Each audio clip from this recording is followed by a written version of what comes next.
गुलबर्गा शहर के Ashoknagar police station के लिमिट्स में कल रात एक चोरी का वाकया पेश आया।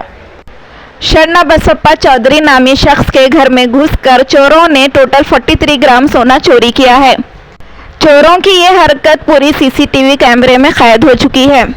आए दिन गुलबर्गा में चोरी के वाकयात सामने आ रहे हैं, लेकिन पुलिस डिपार्टमेंट का चोरों के खिलाफ सख्त एक्शन न लेने की वजह से सीसीटीवी कैमरा होने के बावजूद भी चोर बेखौफ होकर चोरी कर रहे हैं। अशोकनगर पुलिस स्टेशन में इस मुकदमे को दर्ज कर लिया गया है। आइए देखते हैं गुलबर्गा ईगल आई न्यूज़ की ये रिपोर्ट।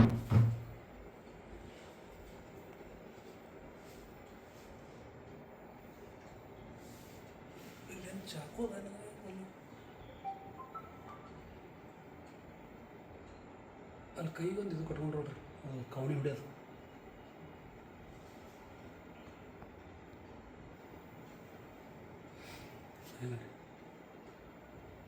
ಕೈ ಹೊಡಿಯೋದು ಹಾಂ ಹೇಳ್ರಿ ಈ ನಮ್ಮ ಮನೆ ಬಾಜು ಜರ ಕಳ್ತನ ಆಗ್ಯಾರ ರೀ 3-4 ಮನೆ ಆಗ್ಯಾವ ರೀ